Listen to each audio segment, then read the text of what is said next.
Em uma manhã tranquila em Beverly Hills, enquanto a cidade dos anjos ainda dormia, uma força-tarefa federal se movia nas sombras, preparando-se para executar uma operação que abalaria os alicerces da indústria do entretenimento. O alvo não era um esconderijo de criminosos qualquer. Era a luxuosa mansão de Janice Combs, a mãe de 84 anos de um dos homens mais poderosos da música, Sean Diddy Combs. Mas o que eles encontraram nas profundezas da propriedade iria muito além de qualquer suspeita inicial. Por trás da fachada de uma vida de luxo e sucesso, havia um segredo guardado a 7 chaves.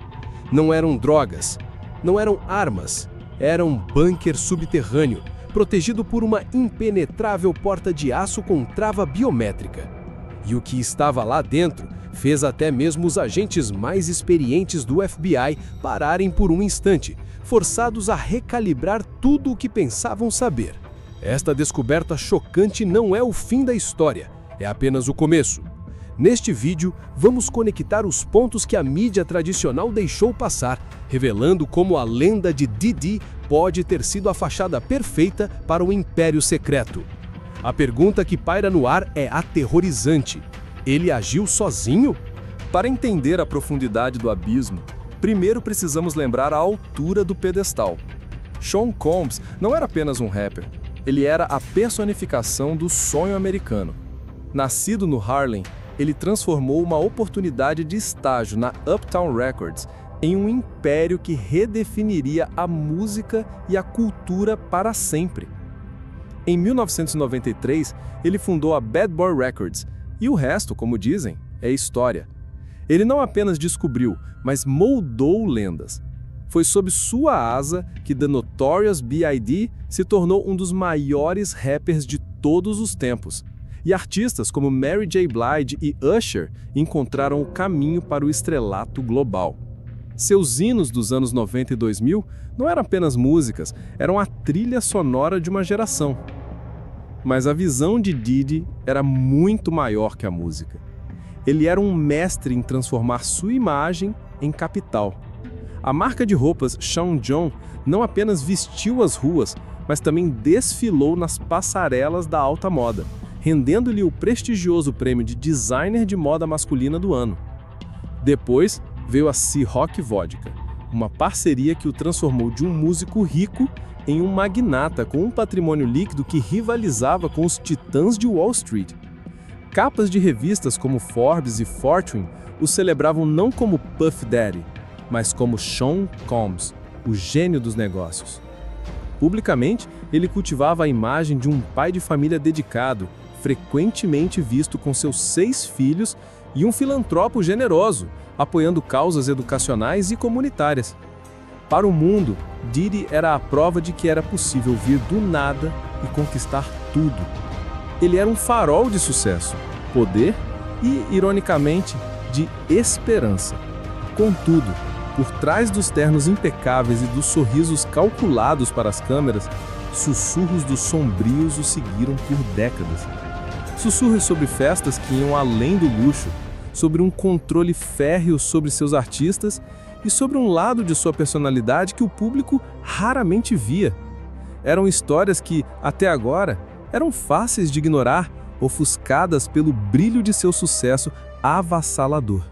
O brilho do sucesso de Diddy era tão intenso que ofuscava quase tudo. Mas se olharmos de perto, as rachaduras em sua fachada de perfeição sempre estiveram lá, visíveis para quem quisesse ver. A primeira grande fratura ocorreu em dezembro de 1999, uma noite que entraria para a infâmia do hip-hop. Dentro do Club New York, em Manhattan, uma discussão banal se transformou em caos. Tiros foram disparados e no meio da confusão estavam Diddy e sua então namorada, a superestrela Jennifer Lopez. Eles fugiram da cena, mas foram parados pela polícia, que encontrou uma arma roubada no veículo. Diddy foi acusado de posse ilegal de arma e de tentar subornar seu motorista para assumir a culpa. O julgamento foi um espetáculo midiático. Seus advogados, uma equipe de elite liderada pelo famoso Johnnie Cochran, o mesmo que defendeu O.J. Simpson, pintaram Diddy como uma vítima das circunstâncias. Ele foi absolvido de todas as acusações. Seu protegido, o rapper Shyne, não teve a mesma sorte e foi condenado a 10 anos de prisão. Para o público, a justiça havia sido feita, mas nos bastidores a pergunta permaneceu. O que realmente aconteceu naquela noite? E como Diddy conseguiu sair completamente ileso? Anos depois, outra sombra caiu sobre seu império. Em 2018, Kim Porter, modelo, atriz e mãe de 3 dos filhos de Diddy, foi encontrada morta em sua casa em Los Angeles. A causa oficial foi pneumonia, uma conclusão que muitos acharam estranhamente simples para a morte súbita de uma mulher de 47 anos, aparentemente saudável. Amigos próximos, como a atriz Garcelle Beauvais, expressaram publicamente que Kim estava com medo e planejava deixar a cidade com seus filhos. Um amigo próximo afirmou que dias antes de sua morte, Kim disse a ele: "Se eu morrer, certifique-se de que você conte a minha história." Oficialmente, uma tragédia, mas para muitos, sua morte permaneceu um mistério perturbador, uma peça de um quebra-cabeça que não se encaixava. Esses não foram incidentes isolados. Ao longo dos anos, uma série de processos e alegações surgiram e desapareceram com uma velocidade suspeita. Acusações de agressão, disputas contratuais com artistas que se sentiam explorados, histórias de comportamento volátil. Cada um desses casos era como um pequeno tremor, mas nunca forte o suficiente para derrubar o castelo. Parecia que o poder de Diddy não estava apenas em sua capacidade de criar sucessos, mas também em sua habilidade de fazer os problemas desaparecerem. Era sorte ou um sistema de proteção perfeitamente orquestrado, garantindo que nenhuma rachadura fosse grande o suficiente para expor o que havia por dentro. Por anos, o império de Diddy parecia intocável. As controvérsias eram como ondas que quebravam contra uma fortaleza, recuando sem causar danos reais. Mas em novembro de 2023, uma onda diferente se formou, um tsunami que ameaçava derrubar tudo. A cantora e ex-namorada de Diddy, Cassie Ventura, que esteve ao seu lado por mais de uma década, entrou com uma ação judicial explosiva que detalhava um padrão de abuso aterrorizante. O processo de 35 páginas era um manual de horror. Cassie alegou que, desde os 19 anos, foi submetida a um ciclo de controle, violência e exploração. As alegações eram chocantes e específicas. Agressões físicas brutais que a deixavam machucada e escondida do público. Coação para participar de atos sexuais com outros homens enquanto Diddy filmava. E um controle psicológico e financeiro tão absoluto que ela se sentia presa, sem saída. Ela descreveu ter sido forçada a carregar sua arma para ele e a ser drogada repetidamente. A ação judicial não pintava a imagem de um magnata, mas sim de um predador que usava seu poder para dominar e desumanizar. O mundo esperava uma longa e feia batalha legal, uma guerra de relações públicas travada nos tribunais e na mídia. Mas o que aconteceu a seguir foi ainda mais chocante. Menos de 24 horas após o processo vir a público, as duas partes chegaram a um acordo. O caso foi resolvido por uma quantia não revelada e os detalhes permaneceriam selados para sempre. Publicamente, a equipe de Diddy alegou que o acordo rápido não era uma admissão de culpa, mas sim uma decisão pragmática para encerrar o que chamaram de acusações ofensivas e ultrajantes. No entanto, para muitos, a velocidade do acordo soou como um alarme de incêndio. Parecia menos uma negação e mais uma demonstração de poder. O poder de comprar o silêncio e fazer um problema monumental desaparecer da noite para o dia. Mas o ato de Cassie, por mais breve que tenha sido seu tempo nos registros públicos, acendeu uma chama. A porta que ela ousou abrir não pode mais ser fechada. Sua coragem deu voz a outras pessoas que por anos permaneceram em silêncio, temendo as mesmas consequências. De repente, os sussurros do passado se tornaram um grito ensurdecedor, e desta vez, as autoridades federais estavam ouvindo. Foi essa avalanche de acusações que finalmente colocou Diddy sob o microscópio do FBI, levando-os diretamente para a porta da casa de sua mãe, em busca da verdade por trás da lenda. A operação na mansão de James Combs não era uma simples busca, era uma escavação. Guiados por informações confidenciais, os agentes do FBI ignoraram as salas de estar luxuosas e os closets repletos de grifes. Eles estavam em busca de algo que não aparecia em nenhuma planta arquitetônica. Atrás de uma estante de madeira maciça na biblioteca, eles encontraram uma fenda sutil no rodapé e uma linha quase imperceptível entre duas prateleiras. Era uma parede falsa. Atrás dela, o primeiro choque. Um elevador moderno e silencioso. Um elevador fantasma, construído para levar a um lugar que oficialmente não deveria existir. Ao descer, a equipe tática se deparou com um segundo obstáculo, um que parecia saído de um filme de espionagem. Uma porta de cofre de aço com 20 centímetros de espessura, selada com uma trava biométrica de última geração.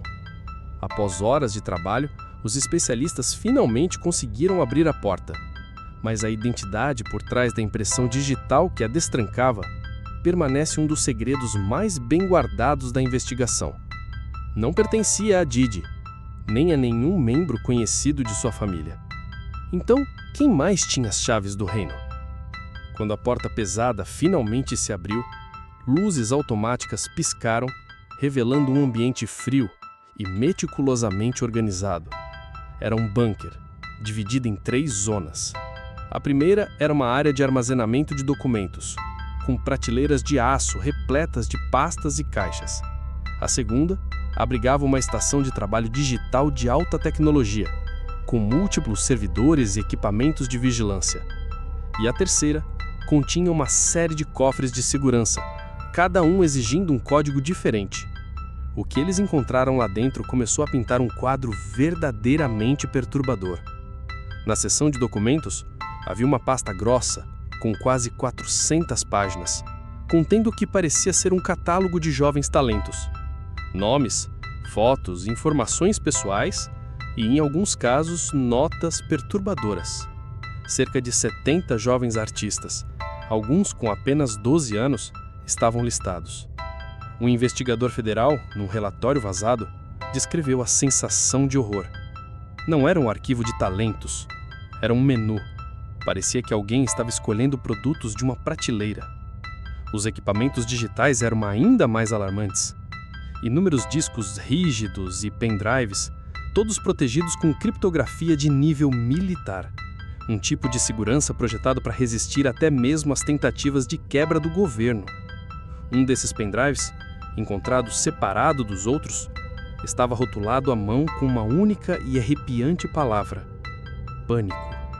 E dentro dos cofres, os agentes descobriram mais de 30 convites para partas secretas e eventos privados. Os cartões não tinham adereços, apenas datas, códigos QR e títulos enigmáticos como A Festa da Luz ou Seleção Interna.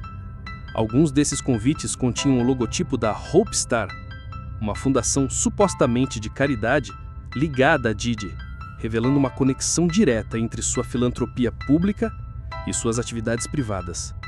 Além disso, havia centenas de milhares de dólares em espécie, escondidos em caixas de tênis e bolsas de grife, e uma coleção de joias de luxo, incluindo um relógio de mais de $200 mil, que havia sido reportado como roubado em um assalto em Hollywood Hills anos antes.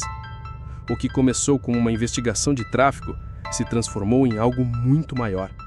Era uma operação complexa, financiada por dinheiro não rastreável e protegida pela mais alta tecnologia.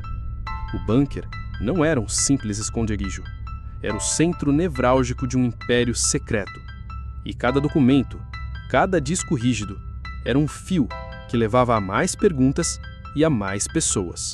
O bunker era o epicentro, mas um terremoto dessa magnitude nunca tem uma única origem.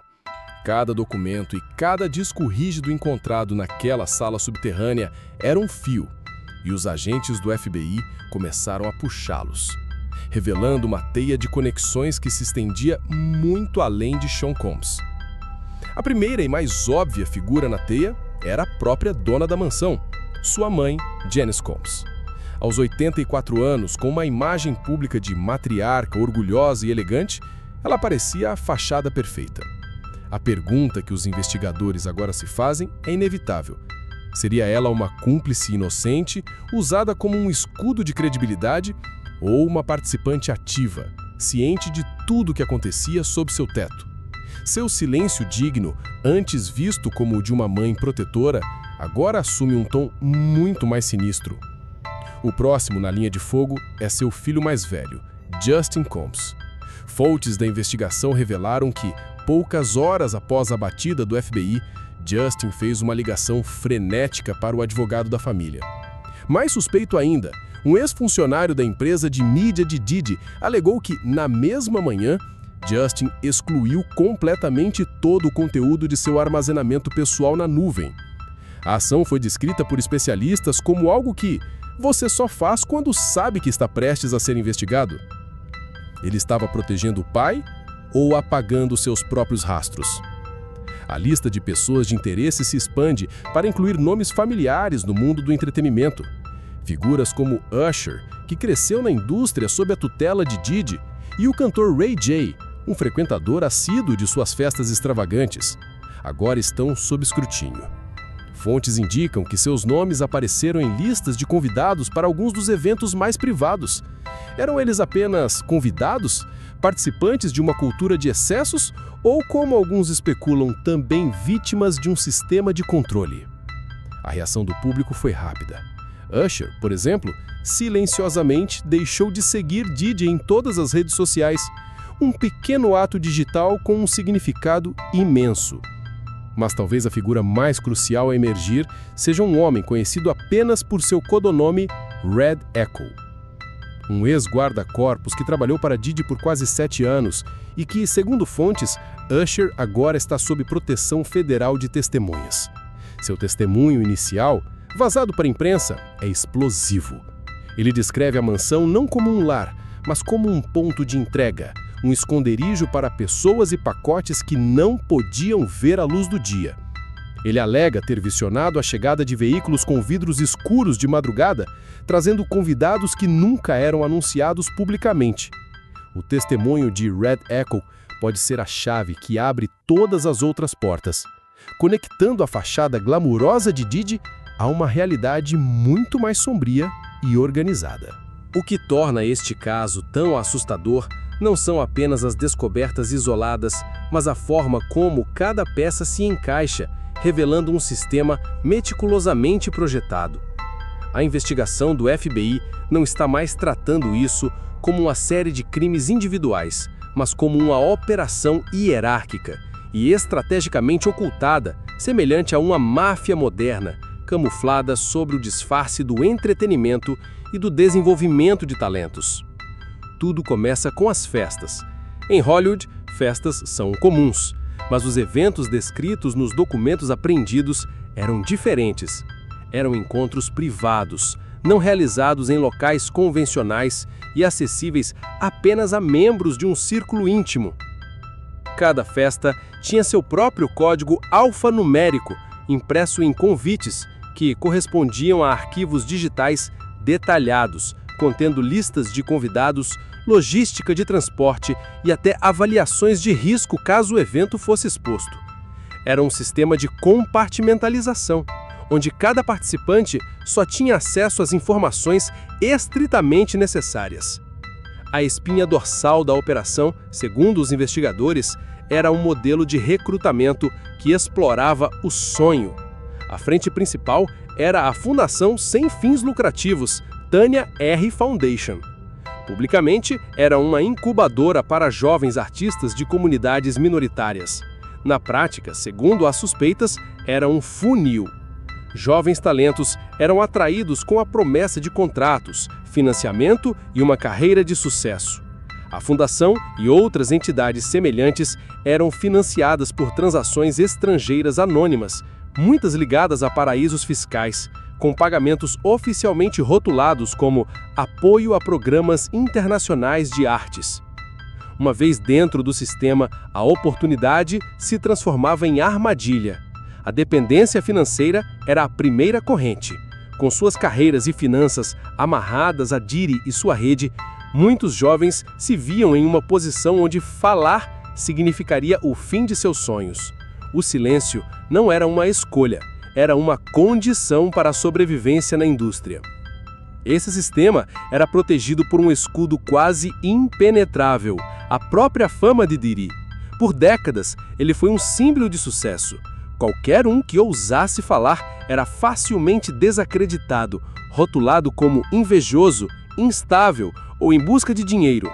A mídia, os parceiros de negócios e até mesmo outros artistas, querendo manter suas próprias carreiras, optaram por ignorar os sinais.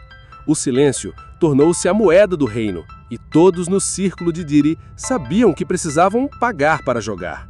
A operação na mansão de Janice Combs não foi apenas uma batida policial. Foi o primeiro puxão em um fio que ameaça desvendar uma das teias mais complexas e sombrias da história do entretenimento americano. O que foi encontrado naquele bunker secreto, as listas de menores, os discos rígidos criptografados, as conexões financeiras internacionais, pinta o quadro não de um homem, mas de um sistema. Um sistema construído sobre poder, sustentado por dinheiro e protegido por um muro de silêncio que durou décadas. A investigação do FBI está longe de terminar. Enquanto mais dispositivos são descriptografados e mais testemunhas corajosas se apresentam, a pergunta fundamental muda. Não é mais se Diddy é culpado. A pergunta agora é: até onde essa rede realmente vai? Quantos mais estão envolvidos? E quantos outros sistemas como este operam silenciosamente, escondidos à vista de todos, protegidos pelo brilho da fama? A verdade, não importa quão profundamente enterrada, sempre encontra um caminho para a luz. E o que está claro é que a história do império de Sean Diddy Combs está longe de acabar. Na verdade, ela pode até estar apenas começando. O que você acha que será revelado a seguir? Deixe sua opinião nos comentários abaixo e não se esqueça de se inscrever para acompanhar as atualizações sobre este caso que promete abalar Hollywood até o seu âmago.